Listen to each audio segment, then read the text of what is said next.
Hey everybody, welcome back to Single Dad Life. I'm excited to be here. I'm going to be talking about an incredible book. This is really, I could probably count on my hand the number of books that I would consider life-changing. And this is one of those books, one of the very, very few. So I started Single Dad Life to help talk about the struggles and obstacles I faced when going through first separation and divorce and raising kids as a single dad. And I did a lot of research. I found a lot of stuff for single moms, but not a lot of stuff for single dads. And I also feel like the struggles that I went through were rather commonplace, especially now talking with a lot of people who are facing the same thing that I faced. So I thought it'd be good to share and talk about all these things that I've gone through, and hopefully by talking about my struggles and my obstacles and how I overcame them, it'll help you and maybe cut the pain a little bit shorter, or maybe help you get through or over some of these obstacles quicker. So today we're going to be talking about man's search for meaning. And I think I realize that when I show you these things, they come in a mirror image, but this is the book. This is Man's Search for Meaning. And it's by Viktor Frankl. It's written, I think, in 1959. And it's his story of surviving 3 years in a concentration camp in Auschwitz. The first about half of the book is about how the daily struggles that he faced and how his attitude shaped his ability to survive. Despite horrendous circumstances, people dying every single day, he kept a positive attitude, and he focused on helping others. He focused on seeing his wife when he got out, and he had hope for the future. And his attitude, his mental attitude, is what helped get him through 3 years in horrific conditions that I just reading the first half of the book, I just can't imagine how people could treat each other so inhumanely.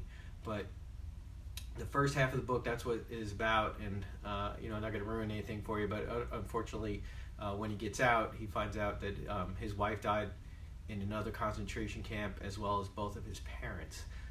So this book is in the second half. He talks about so let me jump back a second. He's a psychiatrist, so he analyzes his experience in the camp and studies his experiences, and he creates a whole different form of psychotherapy based on his experiences in the concentration camp. And one of the things he did, he found a pattern that people that were focused on the future, people that were hopeful that they would reunite with their loved ones, people that were that had a life work that they wanted to complete, and also people that had great faith in God and their beliefs, they did the best. And it was all based on their attitude and hope for the future, that they were able to survive despite these horrible struggles that they went through on a daily basis, freezing, lack of food. But because they were able to focus on the future and the positive that will eventually, they believe, would come, they were able to get through these terrible circumstances. And I want to read you probably my favorite passage from the book.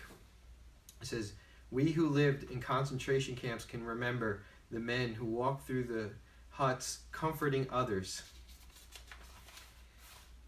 giving away their last piece of bread. They may have been few in numbers, but they offer sufficient proof that everything can be taken from a man but one thing, the last of the human freedoms, to choose one's attitude in any given set of circumstances, to choose one's own way."